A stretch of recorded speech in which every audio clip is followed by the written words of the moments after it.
This program will cover mature topics such as sex and sexuality, and is meant for education and entertainment only.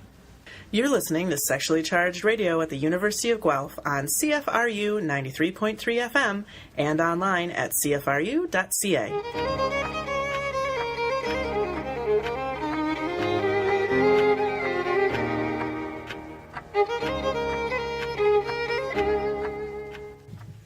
Welcome to Sexually Charged Radio. I'm your co-host, Ruthie. I am here with our wonderful co-host, Dorothy, for our fourth episode together, and with my longtime co-host, Thomas. Hello, both of you. Hi, Ruthie. Yay! How are you doing today? I'm doing well. Thank you for asking. I really love doing these shows, and we record a few of them back to back. So then I get all kinds of excitement, and all the adrenaline is going. So I'm super excited. And we've got vulvas and penises all over the table, and that makes it super. Oh, that makes a little noise when I do that. Sorry, everyone on the microphone. Yeah, just stroke it right there. A little bit of that thigh flap makes it sexy. That's the fake vulva we're talking about. Yes. You probably demystify though that we're not doing this live. Oh, yeah. Well, we don't do it live. Because people like us should be edited on occasion. Yes. Thomas, do you have an opening question for us today? I do. So, my question for both of you, which comes completely unprompted, is what word is currently non-sexual, but you would love to make a sexual word? And it could be a phrase. Thomas, this still has a suction cup on the bottom, and I just attached it to the table to make a fart sound. Oh, God, I have maturity as a 6-year-old boy. I'm sorry. So it's not sexual. It should be. That wasn't my answer. That there was a dildo fart. I was making the two dildos touch heads, though. Dorothy, do you have an answer for this? Yes. I'm so sorry about everything in my life. Fantastic. I would say, dude. It's a very unsexy word, but sometimes it's like I'll see a nice heart on, and you're just like, dude, and I want to do it. So it's a compliment, right? It is. It brings good humor in. Yes, and it just lightens the mood, and then you can just gun it. Whereas a lot of people don't find that a very sexy word. So I'd like to sexify it. I like it. What about you, Ruthie? What would your non-sexual word or phrase? Mine isn't as humorous, but I was thinking, sometimes I wonder what happened to me and how I became the way I am. Catholic high school. And old live-action Batman movie, TV shows. But I was thinking about The Princess Bride. And there's that whole line, like the romanticized line of like, wasn't it As You Wish? Isn't that what Wesley or whatever his name is says to Princess...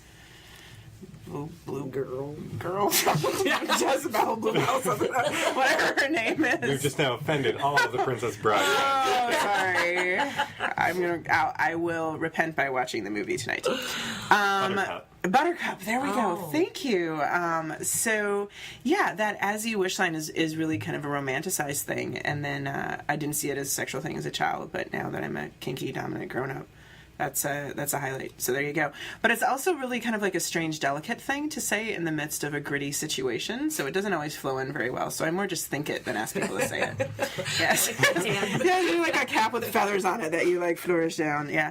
Thomas, how about yourself? Flamingo. Yeah. Not flamenco, but flamingo, the bird. Yeah, like the pink bird. It's on like one leg. Yeah. Is one long leg a tractor for you? I think it's a word that could really be sexualized, but is currently non-sexualized. Could you dirty talk the word flamingo to us right now?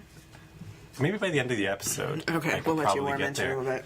And if you're wondering why we've got all these giggles today, it's because our topic today is about humor during sex. Mm-hmm. See, a nice segue. Another word that could be sexualized. It's currently non-sexualized. So I want to open this up to both of you. Is there place for humor when we talk about sex or during sex? Bodies are hilarious. Just in general, they make funny sounds, and they anything can happen. They're fickle and unreliable, and facial expressions can be hilarious and other things like that. So I think there is an inherent humor whether folks are willing to roll with that or not. What do you think? I agree. I would rather roll with it. I've been in some funny, awkward times where I thought that I may have come across a bit more sexy than what it was actually perceived by the other person, and we just laughed it off and go forward and hope for the best. Yeah. I don't know if anyone here, this has certainly never happened to me, but if anyone has ever tried to make a sex tape and watch it later, like, you have to have a sense of humor. You have to have a sense of humor about that stuff. I can imagine. Yeah. And we're all just imagining because none of us knows for sure. So sometimes the problem maybe when one person has more humor about the sex than the other. It sounded a little bit like what you were saying. Like, you want to roll with it, but maybe I was saying it. Were you saying it, Thomas? Well, no, I think it's the idea that sometimes we think we're, like, being very sexual, but then it's not. And the other person might laugh at that. That's true. But there's a lot that sex drive will get you through. Like, if you're feeling very lusty, something that would not be sexy in any other context, right? Like corduroy pants. Corduroy pants, for some people that little zoop zoop noise is what they're looking for. Yeah, right? Like, I actually don't understand. I don't know how to incorporate corduroy pants into an example. That was so good, though. I tried. Like, all that noise just does me in. I tried to make it a segue, but I couldn't do it. So I'm sorry, I'm lost at this point. So I think what we're getting at here is that sex inherently is funny. Yeah. Or can be funny. Can be funny. And that if you're going into it putting a lot of emphasis on seriousness, on heavily romantic, and that, idealized Hollywood movie kind of sexual encounter, chances are you might face a little bit of disappointment because bodies make sounds. People don't always respond the way you think they're going to respond to different things. There have been times where, certain behaviors have just tickled more than they've been pleasurable. And so, a person laughs or giggles or, flails because you just hit them in that wrong little joint. And now their leg went flying and have hit you in the head. Oh my gosh. Okay, so let's all share a funny story because you're giving us good examples. Does anybody have one? So my funny example, which has already been started, is where, you're in the middle of a sexual encounter, and by you I mean me, and, and it's like the utmost, like, moment of passion and, like, excitement, and suddenly my head collides with the other person to the, like, point we just make this knocking sound, like, together. It's just some watermelons going on. Yeah, like two... Well, not even, like, cantaloupe. Like, two cantaloupe just hit together, and, like, it knocks. But then there's also, like, that hurt and smush noise that goes on, too. Because it's also the nose that hits, and you're like, oh, God, did I break my nose? And you're just like... Did you keep going? Well, yeah. High five. Yeah. There you go. But you're all, like, you kind of laugh first, because you're like, if I don't laugh, I'll cry. And... I do remember that. I'm not going to share these stories because I haven't asked your permission ahead of time, but when our friendship started, Thomas, one of the things that we bonded over was having both co-discovered sex injuries that were similar in nature, probably around the same period of time, but in two different countries. And I was really distressed because I thought that this was like a sex injury I had discovered. But then we decided to be co-discoverers, and so that was good. And there was definitely a lot of humor in that situation. Because when you injure yourself, it's just like, well... It happens. And as long as it's not a serious injury in the moment and you're still feeling the passion, the other person's still feeling the passion, then for me it was like, well, we got to push through the laughter, and it actually made it a bit more enjoyable. It's play, right? Like, play. Oh, yeah, you know what? Like, it was like really hot and heavy. Now we're laughing, and it's hot and heavy. So that's my story. So I just smacked my teeth again.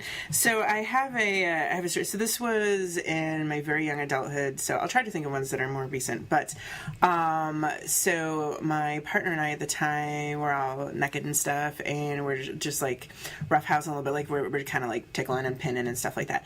And I go to tickle them in the ribs slightly, and at this point they're laying on their stomach, pretending to try to ignore me. And I hit a spot that was quite ticklish. So they kicked up their back leg. It hit me in the back of the head, and I actually blacked out for a second. And I landed face first in their butt crack. And so that like half second later, I woke up like face buried in butt crack, and they're just laughing hilariously. So then the first thing I do is start to laugh. So I exhale and I blow a raspberry in their butt crack, and then I sit up, and they're like, "What was that?" I was like, "Dude, you knocked me out with your foot, like with your heel." And so that was great. I like that. Then we had sex. Yes. Do you have one by any chance? Yeah, mine just was a little ridiculous in a good way. Because we went out drinking. I was way too intoxicated. And I felt super sexy. Like, I was super sexy. So we're in bed, both naked, going at it. But then, I don't even remember why. I had to leave the room for a minute. So I came back, and I'm, like, doing the, like, oh, I'm going to do this right. And, so I jump on, and I think that everything is going great, so I lean down to go kiss them, but I'm completely backwards, so then I'm just like, where are you? Where's your face? And, like, his dick's inside me, so, like, I know what's happening, but I was just so confused. He just starts laughing hysterically, so he just starts slapping my ass repeatedly, just being like, we're good, or so, I can't remember. I was like, what the fuck just happened? Oh my god. Like, and again, I was just so gung-ho about this sexy movements that I was doing. I'm like, oh, I'm so just ass backwards, than what I thought I was actually doing. Phenomenal. It was good. But there's something about that laughter that just suddenly you're like, oh yeah, we're two people and we're doing this thing that, is pleasurable. It's fun. It's funky. And, why can't we just have a smile on our face? Yeah, just make it fun. I mean, there's times not to. There's certainly been people that I've been in the moment with, and the sounds that they make when they get off are just hilarious. And maybe I'm just not as into it as I should be, or whatever the case, but somebody who normally has a deep voice suddenly is making a very high-pitched sound, or vice versa, and it's amazing, and I'm so happy that they're pleased. But since I lack maturity in general, that is a difficult time for me. Also, if somebody just rips one while we're going at it, the right thing to do with me is to not apologize, because once it has been acknowledged, then I can't not laugh, right? So if we just don't acknowledge it, I'm like, it's cool, whatever, bodies are funny, I'm squishing things around, stuff's gonna come out. But as soon as I'm like, sorry, I'm like, like I can't stop, and then that causes problems at times. Well, and I think, that leads to a really good point about acknowledging when the humor is appropriate. Because for some people who might be experiencing a lot of anxiety around sex, and suddenly you start laughing at the sounds they're making, or they perceive it that you're laughing at their body, that could be really damaging. Absolutely. And sometimes there's laughing with people and laughing at people. So I do think that when folks are getting off, it's generally it's at least 50 or 75% shared joy in the moment. And I wasn't expecting that sound, so there's an element of surprise. I wouldn't necessarily say that they sound bad. It just was unexpected. Yes. But I mean, people are trusting you with stuff, and they will guess what you're laughing about, whether you tell them or not, and may or may not believe that it's a kind-hearted, shared joy sort of moment. Or if they really did just rip one, that's just funny. Their body just did something funny, and that's just it. There's no oh no, that was actually really hot. I'm sure it is for somebody, but for me, no, it was actually just really funny. Although perhaps I'm relieved that they did it first, because then if I do, it's not such a big deal. Yeah.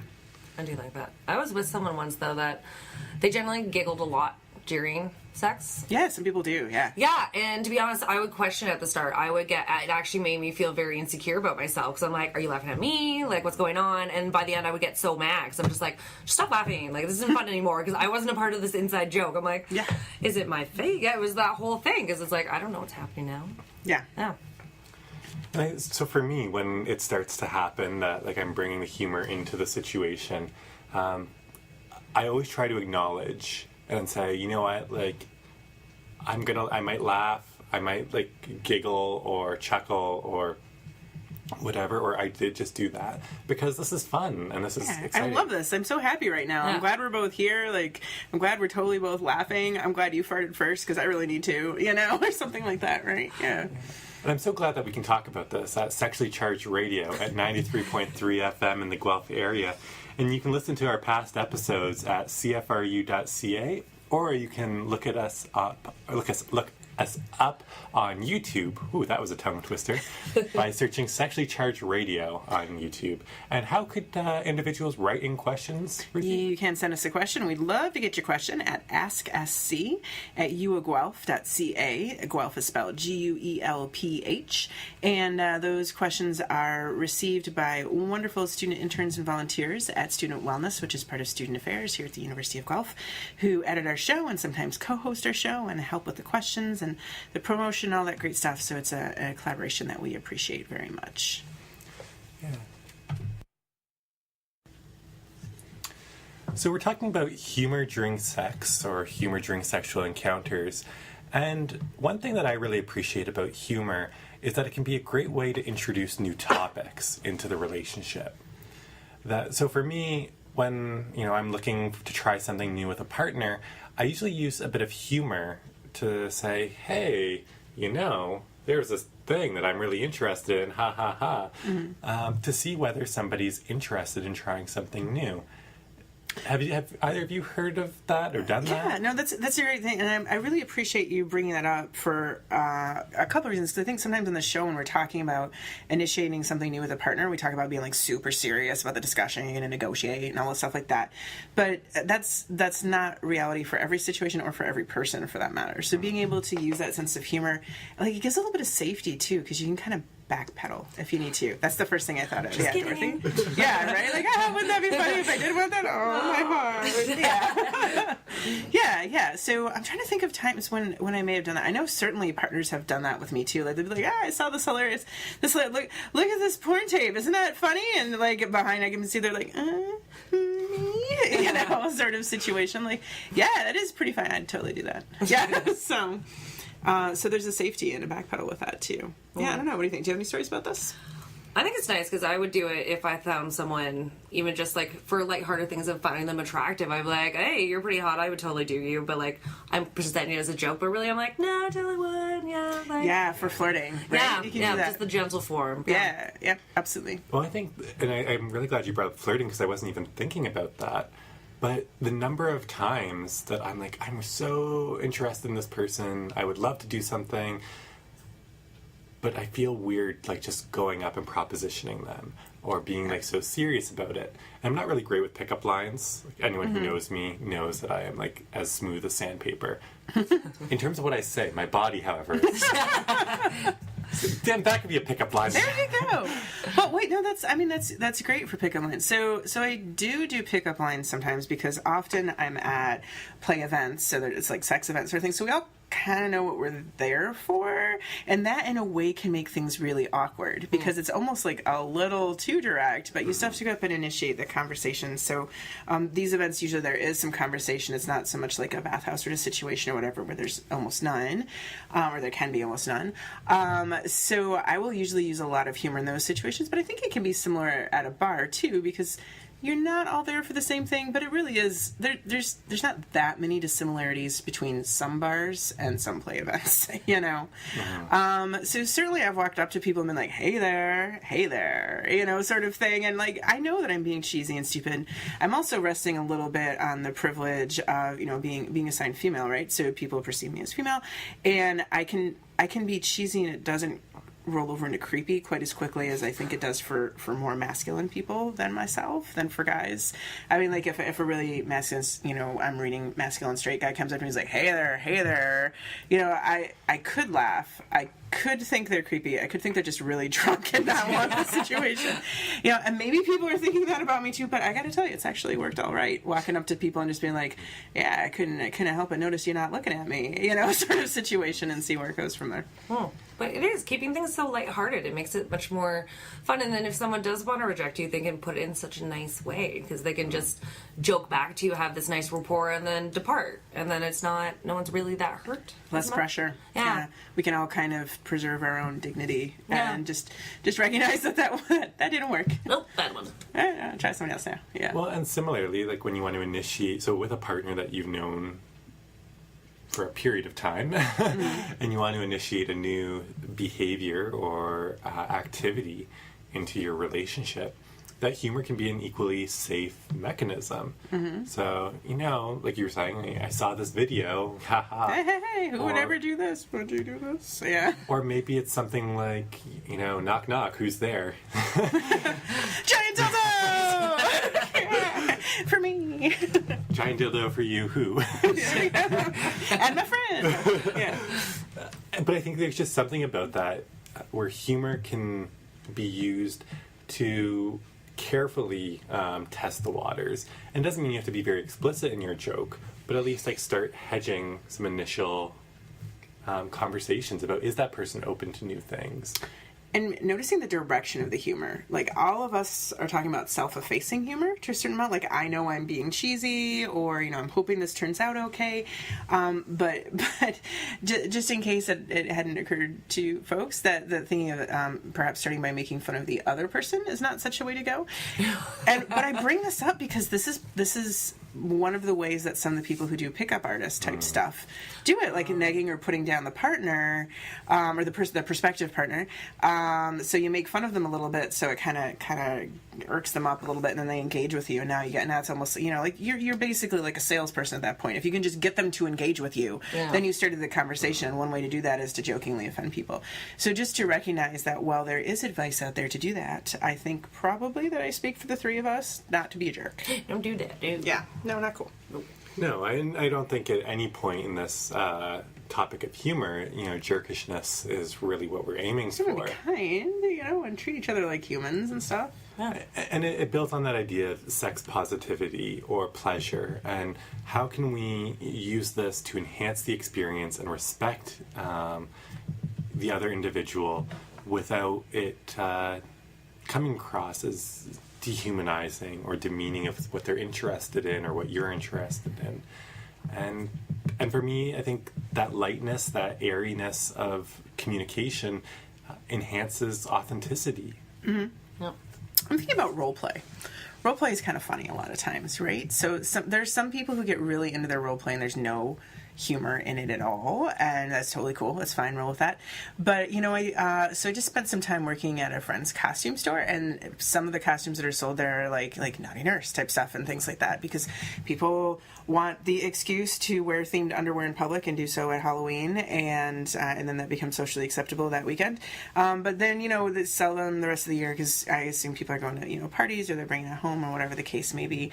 And I just think to myself, like, what a great sense of humor you must have to put on this thing and pretend to be a nurse, whatever the case, or you're actually a nurse but you're pretending to do this sexual thing like that. So I think about also the opportunity for humor and sex and introducing new ideas, recognizing that there's hot parts of it, but also like you are doing something cheesy, and that's okay. That's okay. I mean, gosh, some of the role plays I participate in have been just downright theatrical with a group. There was one that I got invited to participate in at one of these big events, and it, no joke, involved a group of people performing a song and dance number for me. That's amazing. It was themed off a musical, and so because they wanted to like sex up a musical, they actually did a little song and dance number with like a cell phone and a speaker with the song on it. It was impressive. I didn't know they were going to. So at this part, thankfully, like my job was to just be like sitting there kind of like evaluating and cheering people on, as was my character in the role playing in the musical. And then they all started doing a song. Like they put on music and I was like, is this happening? Is this happening? And there's like a whole group of people watching at this point. And then there was a song and dance. And I was really impressed. I applauded. Yeah. I really hope it was from like Les Mis or something. It was Annie. Oh. I'm not going to say any more than that. All right, well, that's gonna leave the audience pondering. Does it make it better that it wasn't my idea? I was recruited. Anyway. I'm intrigued either way. It's Oliver. Please, sir, can I have some more? That's a totally different one, but yeah, we could do that too. Oh God, now my mind is just rolling. Damn. Can't help. But I think it's, and a number of times if you've, watched porn and the porns that have role plays associated with it, I find it almost always starts with me laughing. I'm like, oh, this is so cheesy and corny, and yet it's working. Yeah, right? And you're just like, okay, like, hello, doctor. I see you need like 50 cc's of hotness stat. And it's injected subanally. And it's just, there is a corniness and a levity to it, but it doesn't diminish the moment. No, I think it makes it more comfortable. Like, for me, if I was to do it, I would go for the really corny, cheesy lines, because I'm not super comfortable being just the focus of attention if I was to stand there and role play. So I would gravitate towards being a little bit silly and a little sassy and the one-liners, because it makes me comfortable. Because then I hope that they would laugh and smile with me, and then I'd be like, I'm going to hug you, and then I would start that. Yeah. I mean, sex isn't smooth, right? Like, if we see it in movies or on TV, like, except for Thomas, who is sexy and smooth. But, you know, when we see those things, it's edited, it's airbrushed, it's CGI'd, it's, like, lots of makeup, it's lots of tanning, it's lots of bleaching, like, whatever the case may be. And even in those situations, it often isn't that smooth, right? So to acknowledge that with a sense of humor, that, like, you know, this is gonna, you know, if there were a fly in the wall, it would be hilarious, right? But we're turned on in the moment, we're totally loving it, and that makes it okay. And, you know, again, it's bringing that playfulness back to sex, right? Yeah. It's not that it always has to be playful or funny, but to be able to feel comfortable with that can really, really be awesome. Yeah, there are actually some porn companies that they'll do their videos and then they'll do like the outtakes or the behind the scenes, and for me, I find it's so unfortunate that that's not included within the actual video, because like, it's hilarious. You fall down sometimes. Yeah. Yes. Ah, yes. Like, it's gonna happen. So Totally. I want them to do that. And like sometimes you're just laughing and like laying in bed chatting with the person telling jokes halfway in the middle of sex, because you know what? You know, the penis went flaccid, or... Yeah, you know, like, it slipped down, God knows what happened after that, yeah. You know, you have to take a towel and clean something up, Yeah. or you're just, like, it's a water break, and so, you know, you're just having that moment of, like, let's talk about whatever, and joke, and chat, and run around naked, or whatever the case might be. And I just thought it was so fascinating, because I hadn't seen this before, and it was just within the past couple months that I've now noticed it on a number of videos. That's awesome. Yeah, so, I mean, even the folks who do it for a living, you know, it's not always smooth and perfect and stuff like that. And again, like, bodies just are not that dependable, you know, and really if everything goes perfectly, maybe it's, you know, maybe it's lacking a little element of spontaneity that might have been important to folks. Like, having it go smooth and perfect is, but you know, I remember when I was a young little slut and I was new to these things and very inexperienced. Back in Ruthie. Back in our dinosaurs. I really thought that it was supposed to be like that. Like, I was really, really worried about a smell or a sound or something not working right or not looking smooth or, you know, flab being weird or something like that. And that was so important, and I really worried about it. And, you know, I meet a lot of people who talk about, like, trying to suck in their gut and, like, never being seen from a certain angle and things like that. And they can't relax and enjoy because they're worried about image management, basically. I mean, I'm still that way. Yeah.